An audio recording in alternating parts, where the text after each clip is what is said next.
Guest आपण या ठिकाणी बोलत असतो. हा आपला उपक्रम आहे प्रेरणादायी भेट.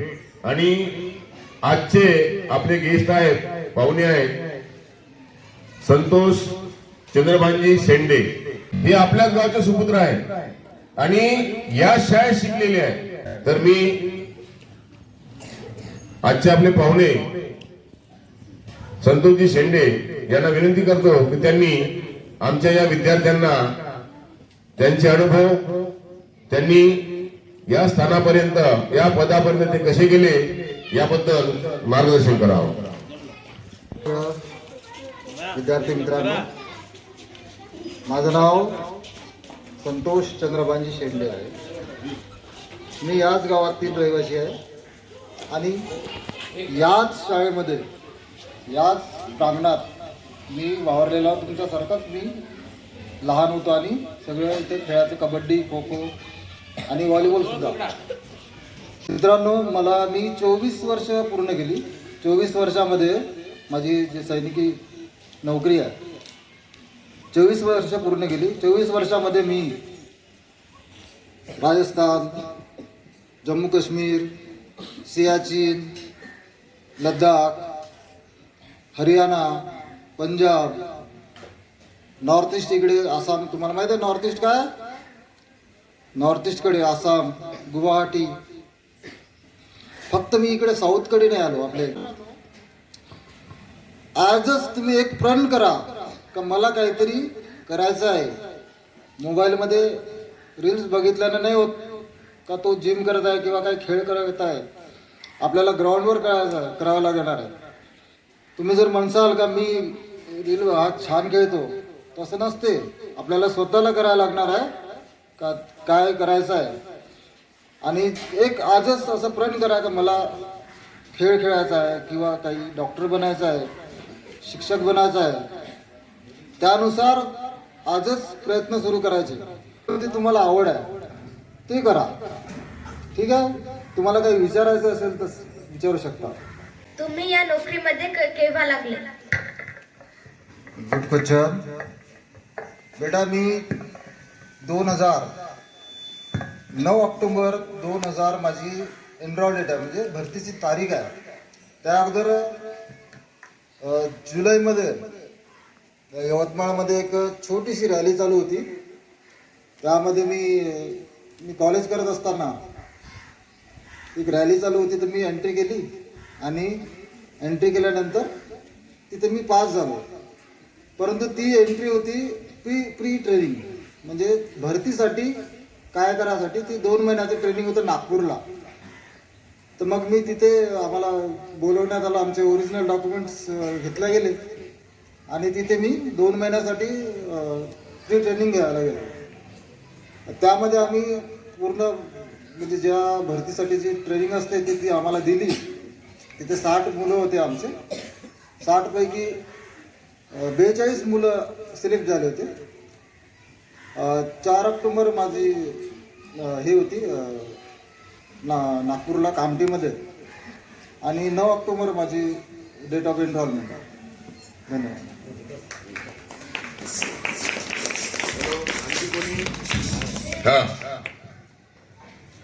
या भरतीसाठी चालू घडामोडी वगैरे असतात काही, जसं भारताचे प्रधानमंत्री कोण आहे किंवा रक्षामंत्री कोण आहे, असे क्वेश्चन येतात. नॉर्मल क्वेश्चन असतं, जास्त हार्ड नसते. सर, तुम्हाला काम करताना भीती वाटत नाही? छान आहे क्वेश्चन नंदिनी तुझा. भीती, ज्यावेळेस आमची 9 महिन्याची ट्रेनिंग असते, ज्यावेळेस आम्ही 9 महिन्याची ट्रेनिंग घेतो, त्यावेळेस आमचा जो दिमाग, आमचं जे शारीरिक अशी म्हणजे कठोरपणा समजा, तर ते जेव्हा सगळे घडवते का नाही 9 महिने, त्यामधली भीती आणि प्रशिक्षण मेन का पुढे काय म्हणजे काय प्रतिक्रिया आहे आणि आपण काय आहोत, त्यानुसार म्हणजे माइंडसेट असा होतो तर त्यावेळेस ती गोष्ट आम्हाला लक्षात येते. कारण प्रशिक्षणच एवढं असते 9 महिन्यामध्ये, पूर्ण नॉर्मल एक जसं मनुष्य नॉर्मल एक सोल्जर त्याला एक म्हणजे सैनिक घडवता. त्याचं 9 महिन्याचं जे प्रशिक्षण असते ट्रेनिंग, त्यामध्ये भीती वगैरे सगळी चालली जाते मुला. ठीक आहे. हो. या नोकरीसाठी तुम्ही कोणते कोणते पेपर दिले? छान प्रश्न आहे बेटा. हे जे आहे माझ्या वेळेस, आता थोडंसं वेगळा सिलेबस आहे. माझ्या वेळेस 10वी पर्यंत जेवढं आपल्याला शालेय शिक्षण मिळतात, जनरल नॉलेज, मॅथमॅटिक्स आणि सायन्स, तुमच्या आठवणीतला एक प्रसंग. असे खूप सारे आहेत, परंतु मी एकच सांगतो. चित्तधरा काय, मी JNK मध्ये, आता JNK तुम्हाला माहिती आहे खूप सेन्सिटिव्ह एरिया आहे. अतिरेकी तिकडनं येत असतात आणि आपल्या देशामध्ये असं काही घडवत असतात. तो एक क्षण आहे. त्यावेळेस डोडा थोडासा याच्यामध्ये होता फॉर्ममध्ये. आमच्या वेळेस ज्यावेळेस मी त्या ठिकाणी होतो, आता बारामुल्ला आणि दुसरे जिल्हे पण आहे, आमच्या वेळेस डोडा होता. तिथं डोडा जिल्ह्यामध्ये आमची एक पेट्रोलिंग आम्ही फिरत असतो, आमचे काम आहे ते. तर इंटेलिजन्स असते, एक काम जे तुम्हाला एक हिंट्स भेटलेली असते, म्हणजे कोणाकडून एक सूचना म्हणावं आपण. आम्ही सूचनेच्या आधारावर काम करत असतो. जे लोकल सोर्स असतात, जसे तुम्ही सायतकड्यातले आहे, इथे राहणारे आहे, तुम्हाला माहीत आहे तिकडे मंदिर आहे, तिकडे शाळा आहे, तिकडे बसस्टॉप आहे, तसे लोकल सोर्स आमचे. तर लोकल सोर्सनी आम्हाला एक खबर दिली, हिंट्स दिली का असे 3 बंदूकधारी त्या गावाकडे गेलेले आहे, लपलेले आहे. तर आमची टीम, तर 3 जणांसाठी आम्हाला 3000 निघावं लागते, कारण ते गावामध्ये असतात आणि आम्हाला नॉर्मल जे जनता असते त्यांना मारायचा अधिकार नाही आहे, फक्त अतिरेकालाच मारायचं असतं. तर 3 जणांसाठी आम्हाला 3000 निघावं लागते. घरच उडवलं होतं आम्ही. आमच्याकडे तसं सगळं दारुगोळा असतो, त्यानुसार पक्कं घर आहे किंवा कच्चं घर आहे. कच्चं घर म्हणजे आपलं टिना आणि असं, पक्कं म्हटलं तर असं सिमेंट वगैरे, त्यानुसार सगळं काही आमच्याजवळ साहित्य असते. घर उडवलं आणि 3 अतिरेकांना ठार केलं. तुम्ही हीच नोकरी का निवडली? Very good question. एकदम साहेबांच्या जिव्हाळ्याचा प्रश्न विचारला की नेमकं तुम्ही याच मार्गाने कसे गेले. तुम्ही जेव्हा बघता आम्हाला, तर असं एक आतमधून थोडंसं असं येते का यार, का पर्सनॅलिटी आहे, ठीक आहे, त्यांची चालण्याची, त्यांची फिरण्याची, त्यांची बोलण्याची, त्यांची ड्रेसिंग पद्धत जी आहे किती छान आहे. ते एक मनावर असं वाटते का यार आहे ती काहीतरी. आणि एक मनामधून अशी यायची यार, ज्यावेळेस राष्ट्रगीत वगैरे व्हायचं किंवा टी व्हीवर काही प्रोग्राम वगैरे व्हायचे, 26 जानेवारीची प्रोग्राम असते, परेड, 15 ऑगस्टची, त्यावेळेस एक अशी जिज्ञासा निर्माण होते. तशी एक जिज्ञासा निर्माण झाली का हे जे फील्ड आहे ते माझ्यासाठीच आहे. आणि त्यानुसार आपली प्रतिकृती पण होती, शरीर दृष्टी पण तशीच होती. ट्राय मारली, पहिल्याच ट्रायमध्ये झालं. मला काहीच त्रास नाही झाला का, मला काही मेडिकल प्रॉब्लेम किंवा फिजिकल किंवा रिटर्न पेपर वगैरे एकही नाही. पहिलीच ट्राय मारली मी आणि पहिल्याच ट्रायमध्ये सिलेक्शन. सर तुम्हाला तुम्हाला सैनिक बनण्यासाठी कोणकोणती ट्रेनिंग घ्यावी लागली? ट्रेनिंग बेटा 9 महिन्याची असते. ज्यावेळेस आपण इंटर्स करतो, जेव्हा जिथं आपल्याला कागद भेटलेला आहे, जिथं जायचं आहे, त्या ठिकाणी सगळं त्या लेटरमध्ये लिहिलेलं असते का 9 महिन्यामध्ये फक्त 6 महिने नंतर एक 28 दिवसाचा विश्रांती काल असतो, सुट्टी. ते जे 6 महिने आहे, तुमचं दुखणं कधी थांबत नाही.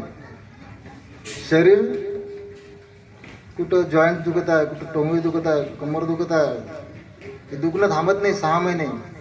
28 दिवस तुम्ही जेव्हा घरी येता तेव्हा 28 दिवस विचार करता का झोपूनच काढावा.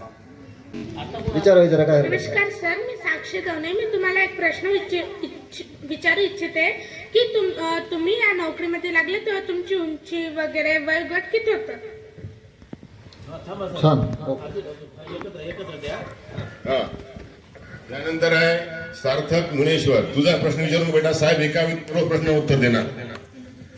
सर तुम्ही रात्री किती तास ड्युटी करता? तुझा प्रश्न काय बेटा सांग. तुम्ही जिथे काम करता तिथे तापमान किती असते? पहिला क्वेश्चन मी बालीचा घेतो. बेटा, सैनिकासाठी, पोलीसला पण सांगतो मी, पोलीससाठी जे आपले महाराष्ट्र दल आहे, पोलीस दल, त्यांना हाईट लागतं 165 सेंटीमीटर, म्हणजे 5 फूट काहीतरी इंच येतं, 165 सेंटीमीटर. आणि सैनिकासाठी असते 168 सेंटीमीटर, 168 सेंटीमीटर जी हाईट असते. माझी तशी आत्ता 174 आहे, म्हणजे माझ्या इतकी हाईट समजा तेवढी लागते. वजन अप्रोक्स 50 किलो असते कोणत्याही बरीसाठी. थोडं जास्त पण असलं तरी चालते, परंतु 50च्या खाली नाही चालणार. मुलांसाठी, मुलींसाठी 48 आणि त्यापैकी आहे. चेस्ट मुलांसाठी 80 सेंटीमीटर असते, जी नॉर्मल चेस्ट आहे, टेपनं मोजल्या जाते किंवा आता डिजिटल आहे. 80 सेंटीमीटर असते. आणि फुगवून, म्हणजे त्यामध्ये हवा भरायची, जसं आपण श्वास घेतो ना, हवा भरायची फुल, तर ती फुगवल्यानंतर 5 सेंटीमीटर. तुमची जर 82 असेल पहिली नॉर्मल, तर 5 सेंटीमीटर फुगवावं लागेल तुम्हाला. म्हणजे छाती जी आहे, जेव्हा आपण श्वास घेतो तेव्हा एकदम फुगवायची असते. हाईट झालं, वजन झालं, चेस्ट, ठीक आहे एवढं. आपला भारत देशाचं जे भौगोलिक जर आकार बघितला आपण, तुम्ही बघता ना, शिकता ना, कसा आहे, कुठं वाळवंट, कुठं हिमप्रदेश, कुठं खूप सारा पाऊस, आणि कुठं कुठं तर एकदम बंजर धरती आहे, जमीन आहे. तर सगळ्यात पहिले मी जातो राजस्थानकडे. तर राजस्थानकडे सगळ्यात जास्त टेम्परेचर मे महिना, त्या मे महिन्यामध्ये +55 जाते बेटा, +55. आपल्या इथं 48 किंवा 42-47 असतं, +55 मध्ये किंवा त्यापेक्षा जास्त. जेव्हा आपण ट्रायल केला आम्ही, ट्रायल कसा, पापड असतो ना आपल्या घरी, पापड असतो, पापडला त्या रेतीवर ठेवला, त्यावर थोडीशी रेती आणखी टाकली, 1 मिनिट बघितलं, पापड तयार. ठीक आहे, इतकी गरमी असते, खूप सारी.